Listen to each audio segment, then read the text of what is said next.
Guys, it is the last day of July and I'm filming my wrap up. Who is proud? I'm proud of myself because I feel like I never get my wrap ups up early, but this time it is going up on August 1st. Mark my words, you're watching this, well, maybe not, but it's going up on August 1st. All the books that I read in July, I'm so excited because I feel like I read so many good books in July. It literally was such a great reading month. I read a ton of fantasy in July, which I feel like is very new. Like, I usually read a couple fantasy maybe, but I feel like the majority this month was fantasy books, which is very fun, very exciting. Let's get into it. I'm gonna tell you all the books that I read in July. Let me get up my notes. I have all of my thoughts written on a notes app. I update it throughout the month with all the books I read because I feel like right when I finish a book, I have so many thoughts, so I just jot them all down. So if you ever see me looking down, looking at my phone, that's why. So the first book that I read in July was Divine Rivals by Rebecca Ross. Actually, I read this the last day of June, but I finished it after midnight, so I, in my conscience, couldn't put it on my June wrap up because I didn't finish it in June. I finished it in July, so it's going in my July wrap up. And this book is so good. Like, literally one of my favorites of the year. I couldn't put it down. I was literally devouring it, every moment of it. Clearly, I finished it after midnight because I didn't want to put it down. Like, I couldn't. I literally physically could not. You could not drag this out of my hands. So anyways, this is very popular right now. I feel like it's really popped off in the month of July and it's very hard to find, but I'm pretty sure Books A Million does have it in stock. So if you're looking for it, I would look there because they will ship it. I think it's on sale. Like, if you order online, there's a little bit of a discount. Anyways, I read this. It's a historical fantasy, which honestly I didn't think I would like because I didn't really know that I liked historical books, but I ate this up. So it's basically about this girl named Iris. She's a journalist and she's working at this like newspaper kind of, and she's in the line for a promotion, but she's competing against this other journalist named Roman. And also during that, there's like a war going on between two gods. Stick with me here. And her brother went off to fight in the war, and she writes these letters on her typewriter and sends them in her closet in hopes that they will go to her brother. And then someone replies and she has this communication through typewriters with this person we know is Roman. Roman knows it's Iris, blah, blah, blah. You find that out pretty quick in the book, but Iris doesn't know. I love letters and books, and this was just so perfect. Like, the writing was incredible. I wrote down in my notes that it kind of reminded me of Defy the Night, Defend the Dawn. I don't know why, because they're not similar in any instance of the word, but I think it gave me similar vibes. I don't know. I don't really know, but I wrote that in my notes. And the quotes, the found family, the letters, literally everything about it. This also made me realize that I like books and movies set in like war times. Like, I love the movie Wonder Woman, the new one with, I don't know her name, but it's set during like a war, and I find that so interesting. So this was set in a war, which was also very interesting, and it made me realize that I really like that. It is in third person point of view, but honestly I barely noticed that. And I love when you read a book and it's in third person, but you like forget that it's in third person because the author did so well at writing it. And I just think Rebecca Ross is going to be one of my new favorite authors. I cannot wait to read her other book that I have. And then the second book after this comes out in December, and I cannot wait to read it. I need it immediately. Like, please, I need it now. It was just so good. Literally so good. In the end, I was like, oh my goodness, I loved it so much. There's a reason it's popping off right now because it's so good. So loved it so much. I gave it 5 stars. It was just so good. I had a few 5-star reads this month, which was very exciting because I feel like I have not had those in a while. So next I read Perfect Distraction by Allison Ashley. I gave this 4.25 stars. I really enjoyed it. I just love Allison Ashley. I feel like she's such a good author. She's such a good writer, and I just always love her books. I only have one left that I haven't read on her backlist, and I just really love her writing. It's just like romances, but with like a medical aspect. So it's about Lauren and Andrew, and basically Lauren is what does she do? She works at a cancer center, but she's like a nurse, I think. I don't really know exactly what she does, but she works at like a cancer center. And on her way to work, she runs into Andrew, like while they're getting coffee, she spills coffee on him. And she's like, oh my goodness, like, you know, but runs off to work. And she obviously finds him attractive. And then when she gets to work, she runs into him in the office because he has cancer. So she like is basically telling him like, these are like what's gonna happen with your treatments and all this stuff. But she doesn't actually like give him treatments. Like, after that, she doesn't really like, she doesn't treat him at all. She just meets him in that room, and so she's like, I can't date him because I just literally like kind of treated him, but not really, because it was like one time she just gave him all the information, you know? And so that's kind of what the premise is about, but you're probably scared because I told you one of the characters has cancer, but it is a happy ending. I will tell you that because you might want to know. It's not one of those, it's not The Fault in Our Stars. It's not gonna be that, but it was just so sweet and wholesome. I just loved it so much. And I just love her books. This one is closed door. I feel like Would You Rather wasn't closed door, but this one is. I feel like it was heartwarming and wholesome, but there was also some deeper moments, which I really enjoyed. And I loved that it was a medical aspect, but it had a happy ending, because sometimes I feel like, obviously, they don't have a happy ending usually, which I know is life. Like, it was enjoyable to read, like, and kind of get that perspective and it have a happy ending. It was also third person point of view, but I didn't mind it. I didn't really notice. That's also Allison Ashley. All of her books are third person, and I don't ever really notice. I wrote down I didn't want it to end. I felt like I was just spending time with the characters, which is so accurate. I loved it so much. I thought it was so cute. I highly recommend if you like romances, but you also want to change it up and have a medical aspect. Next, I started the Throne of Glass series in July, and I have a lot to tell you about. Okay, so first I read The Assassin's Blade. I was about to say bye. It's by Sarah J Maas, if you don't know. This is one of her fantasy series. I don't know if it's YA because, well, I think the pricing is like on the old covers is similar to YA. Like, these books used to be in the YA section until she changed the covers, and now they're in the adult section. But from what I know, there's not any spice in these books. Like, up until the point where I'm at, which is the tandem read, there hasn't been any spice. So just to let you know that if you're wondering. But yeah, I started with The Assassin's Blade. I read it like the purest order. I don't really remember, but you can read The Assassin's Blade after Throne of Glass, after Crown of Midnight, after Erifier. You just gotta read it before Queen of Shadows. But I read it first because I didn't want to go back in time. Like, I didn't want to read Throne of Glass and then go back in time to The Assassin's Blade. So basically, Throne of Glass is about this girl named Selena, and she is an assassin, and she is kind of competing in this competition to become the king's assassin. And so that's kind of what the premise of Throne of Glass is about. And this is stories of Selena before that book takes place. And so I really enjoyed reading it first because I was able to like see her past and then go straight into Throne of Glass. And so when I was reading Throne of Glass, I already knew her and I already like was familiar with her, things that had happened to her. And I felt like more of a connection to her because I had read this first. But obviously you could still feel that way if you read Throne of Glass first. I just feel like it might take you a bit to get into it, but I feel like this was very easy to get into. This is separated into like 4 different novellas, and so I also think you can read it like one novella between each book. I don't really know, but I read it first. There's also a big plot. There's something big that happens in this book that it will spoil it for you if you don't read it first. If you read Throne of Glass first, you will know that before going into this, but I've also heard that even if you already knew what was gonna happen, it's still heart-wrenching. So just to let you know, but I give this 4.5 stars. This is one of my favorites in the series. I loved it so much. I think me reading it first contributed to being one of my favorites in the series, but that might just be me. Some people might not like this one, but I really love The Assassin's Blade. It was so good. I'm gonna just go in order of the books I read. So next I read A Cross-Country Wedding by Courtney Walsh. This is an arc, and I thought this book was so cute. This is the second book after Cross Country Christmas, which I also really enjoyed. I read it a couple years ago around Christmas. Actually, I think I read it on Christmas, and it was just adorable. So this is about her best friend, and it's like best friends to lovers. They've been friends for years,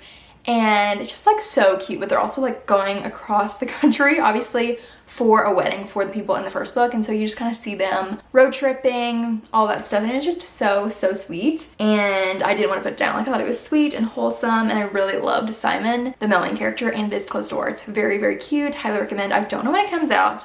Maybe I'll put it on the screen if I know, but I don't think she's like had a release date yet, but the author sent me this arc, so very thankful to her. I loved it so much. I gave it 4 stars. It was just really cute. Now I have a couple more books in the Throne of Glass series. So next I read Throne of Glass. I really enjoyed this. I feel like most people say that the first couple books are harder to get through because you're just kind of building up to get to the main plot, but honestly I really enjoyed them. I thought this was really good. I gave it 4 stars. It was just really like interesting, and like the competition was fun, and meeting the characters was fun. I really love Dorian and Kale, and I love Selena, and I just loved meeting these characters and kind of getting behind the scenes in the castle and stuff like that. And it made me so excited to see what was gonna happen next. I feel like I felt that through the entire series as I'm reading it. Obviously I haven't finished it yet, but as I was reading it, I just was like so excited to continue the series. Also, I feel like it was very easy to understand. If you know me, you know I didn't love ACOTAR. I also thought it was just super hard to understand personally, and maybe it's because this is kind of tended for a YA, but I really enjoyed this series. Like, I think this is so much better than ACOTAR. Like, if you've read ACOTAR, you need to read this. But I also have to say, it is more plot heavy than romance heavy. I feel like if you read ACOTAR, there's a lot of romance,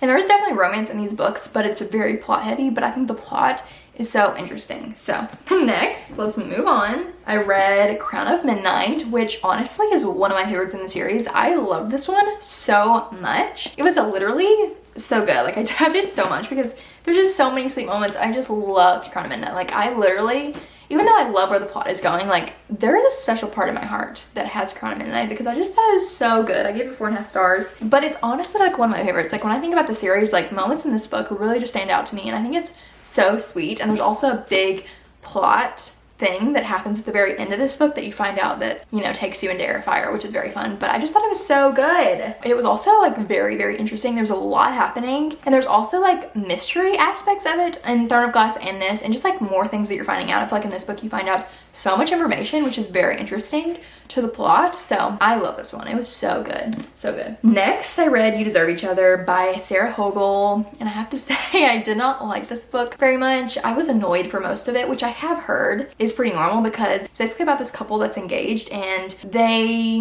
are kind of tired of each other, and so they're kind of playing pranks on each other to get the other person to break up with them. Does that make sense? So obviously as you read the first half of the book, you're kind of annoyed with the characters. I do have to say the last 100 pages like make up for it. They are really good, but it was just annoying. Like I couldn't get past how annoyed I was with the characters to enjoy it. And I know so many people love this book, but I just was so annoyed. I was just trying to finish it. I just wanted, and I also think maybe it was where I was in the time because I wanted to have just a wholesome rom-com in between Crown of Midnight and Erifier, and this just didn't. I mean, it was cute at the end, but it was just, I don't know. It did make me want to be more intentional in my relationship, but like, that's about all I got out of it. It does get better though. Like if you're reading it, I think it's worth like reading the last 100 pages because they are really good, but it was annoying. I gave it 3 stars. So let's move on. Next, I read Erifier, and I'm gonna be honest, it took me a minute to get into this one because this one kind of, a lot of people say it has a different plot than the rest of them, and I definitely like agree. Like there's new things happening in this one, and I feel like at the beginning it took me a minute to like get used to that.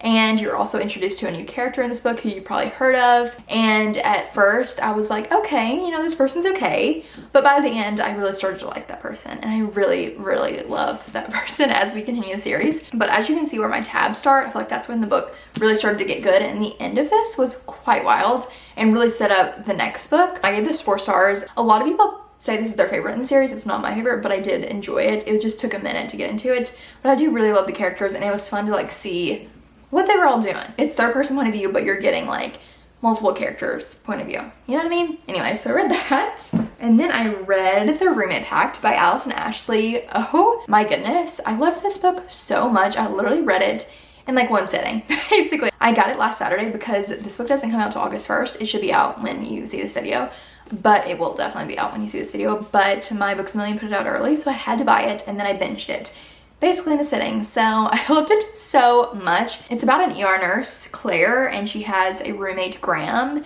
who's a firefighter. And so there is like some friends with benefits kind of in this book, but it also felt like, I feel like the emotional connection was really good, and I feel like it wasn't spicy. It was pretty much fade to black, but there is like innuendos and stuff like that. I just really, really loved it. Like I thought the emotional connection was so good. The chemistry, the angst, the pining, the male main character who like tore down his walls for the female main character. I loved it so much. I love Graham. It was so good. Literally incredible. Like I literally couldn't put it down. I was obsessed with this book, and like I just look at it and I'm like, I just read through my quotes or my tabs because it was just so perfect. Literally everything about this book was perfect. It's one of my new favorite romance books. I loved it so much. And I feel like there was so much like character development and like just the relationship between the characters. It was just so sweet. Literally everything I could want in a romance is in this book. It also kind of reminded me of Hook, Line, and Sinker by Tessa Bailey. Way less spice though. Like there's not spice in this. I don't really know why. Maybe it's like the best friends, like friends to lovers kind of situation. And I don't really know. Just something about it reminded me of Hook, Line, and Sinker. And I love that book so much. It's one of my favorites of all time. One of my favorites from 2022. And so if you like that book, I feel like you like this. But there is like the medical aspect to it. But I thought it was really good. Like the medical aspect didn't bother me. I thought it was really interesting. I obviously love Alice and Ashley's books, and I love the way she writes. Maybe it's like the friendship vibes and the forced proximity that reminded me of Hook, Line, and Sinker. But now I want to reread Hook, Line, and Sinker, and I also want to reread this. Like I finished it and I was like, I want to reread it now. But anyways, love this book so much. 5 stars. Incredible. Like literally so good. Like please read this. Like it's so good. And if you don't like it, please don't tell me because I loved it so much. Next, I read Queen of Shadows, and this one was so good. Literally from beginning to end, I didn't want to put it down. So much was happening, like on the edge of my seat. literally like waiting, itching to find out what was gonna happen. Like it was so good, and I feel like it was probably like the best one yet. I feel like I have a soft spot for the Assassin's Blade and Crown of Midnight, but this one was just so good. I feel like the way that Sarah J Maas like intricately weaves everything together, like it is so good. I feel like you get a bit of that in this book, but I feel like I'm gonna get it more in the next books. As you start this book, you get some point of views that you're like, why am I getting this? But then it starts to make sense, and it's so crazy how she does this. Like I don't know how she does this. Like her brain is insane to me, like how she came up with a series. And I just love this book. I thought it was like the best one yet. I gave it 5 stars because literally everything about it was so good. I didn't want to put it down, and I'm so excited for the tandem read. I've kind of started, I'm like 30 pages into Empire of Storms, but I cannot wait to read that. But yeah, really loved Queen of Shadows. I'm excited to finish the series, but I'm also scared. So that's where we're at. Next, I read A Little Magic by Lindsay Lanza. I got an arc of this. It comes out October 3rd, and it was so precious. Literally so good. I loved it so much. I'm trying to say what to rate it because I honestly want to rate it 5 stars because I loved it that much. Like it was so good. It's like childhood friends to lovers, second chance romance, which I love so much, but it's also a brother's best friend. There's holiday vibes set around Christmas and also Hanukkah. It's about Ellie and Theo, and I just love them so much. It was so cute and wholesome. Theo is the sweetest. I just love them so much. I just love a wholesome childhood friends to lovers second chance. Like seeing them fall in love when they were kids and then seeing each other again like years later. So good. And it's dual timeline with dual POV. Give that to me. I love that so much. And it was very like nostalgic. It made me want to read it in front of a fire with like my Christmas tree and hot chocolate, my husband, and cozy up with a blanket, and just literally have the coziest time reading this book. Like it was so good. The female main character also has lupus, so you kind of get that representation of her having an autoimmune disease and kind of how that affects her, how it affects the people around her, things like that, which I found really interesting. And I just love that. I love when there's that kind of representation in books because obviously I have never experienced it, so I don't know anything about it, and so it's really interesting to read about. And it was just perfect. Like it was so good. So maybe I should give it 5 stars because it was just so good. Loved it so much. And then I read Out on a Limb by Hannah Bonham Young, and this book is very popular right now. I kept seeing it on my Instagram, and then my friend Allie read it, and I was like, okay, I need to read it. So I started on my Kindle and I read it very fast, and I thought it was so sweet. Like it was such a cute book. I loved Bo and I loved Win. I thought they were just so like such good main characters. Like the whole book was just so wholesome. It does have the accidental pregnancy trope, but I really enjoyed it. I feel like I enjoy that trope. I don't know what it is, but it's very interesting, and I feel like it was like done really well. The disability representation in this was so good as well. I found it so interesting and very insightful because I didn't know beforehand. I felt like I was just hanging out with them, and it was just so cute. I think I would give it like 4.5 stars because I did like kind of in the middle, it got a little slow, but it did pick up, and it was so cute. Like literally I just think about it and I smile because it was so sweet. Like it was so sweet. And the little found family and the characters, like it was just so good because there's friendship aspects, and it was just so sweet. I loved Bo. He was the sweetest, and he kind of reminded me of Archer from Archer's Voice. If you love that book, I think you would like this book too. So anyways, that's one of the books I read in July. I thought this was gonna be shorter because I read the Throne of Glass series, and I can't say much about that, but I've been filming for almost 30 minutes, so clearly I had a lot to say. So anyways, I hope you enjoyed this video. Let me know what you read in July. What was your favorite book of the month? Please let me know. I would love to hear. I think that's it for this video. My dog is barking, so I'm gonna end this here. I will see you in my next video. Bye.